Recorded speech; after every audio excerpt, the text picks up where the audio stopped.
બનાસકાંઠાના સરહદી પંથકમાં ખેડૂતોની મહેનત પર ફરી એકવાર તંત્રની લાપરવાહીનું પાણી ફરી વળ્યું છે. તો બાબર તાલુકાના સનેસરા ગામની સીમમાં વહેલી સવારે માઇનોર કેનાલમાં પડેલા મસમોટા ગાબડાને કારણે એક મધ્યમ વર્ગીય ખેડૂતના વર્ષભરના અરમાનો ડૂબી ગયા છે. તો લણણીની આશાએ ખેડૂત પોતાના ખેતરમાં લહેરાતા ઘઉંના પાકને નિહાળી રહ્યો હતો, ત્યારે જ કેનાલના કસમસતા પ્રવાહે ખેતરને તળાવમાં ફેરવી નાખ્યું છે.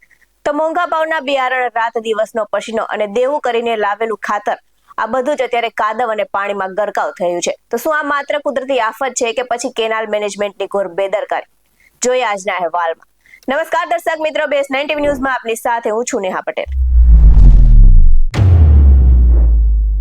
બનાસકાંઠા જિલ્લાના ભાભર તાલુકાના સનેસડા ગામની સીમમાં વહેલી સવારે માઇનોર 3 કેનાલમાં મોટું ગાબડું પડતા ખેડૂતની મહેનત પર પાણી ફરી વળ્યું છે. તો કેનાલ તૂટવાના કારણે કેનાલના કસમસતા પાણી બાજુમાં આવેલા ખેડૂત નાનજીભાઈ ઠાકોરના ખેતરમાં ઘૂસી ગયા હતા, જેના કારણે તેમના ઘઉંના ઉભા પાકને ભારે નુકસાન થયું છે.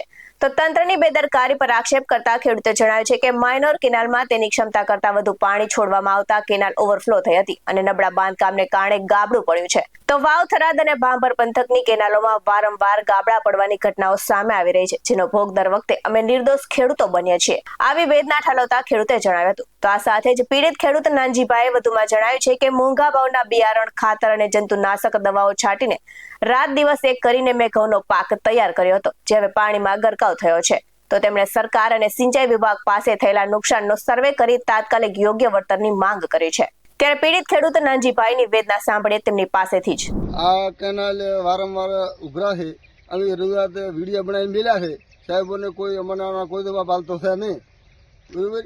તો આનો મારે શું નિર્ણય લેવો? ઘઉં મારા બગાડેલ પાક છે અમારો, તો આને અમારે ખાશું અમે. આ ઘઉં તો બગાડ્યા પરા એમ, તો શું કરવા અમે?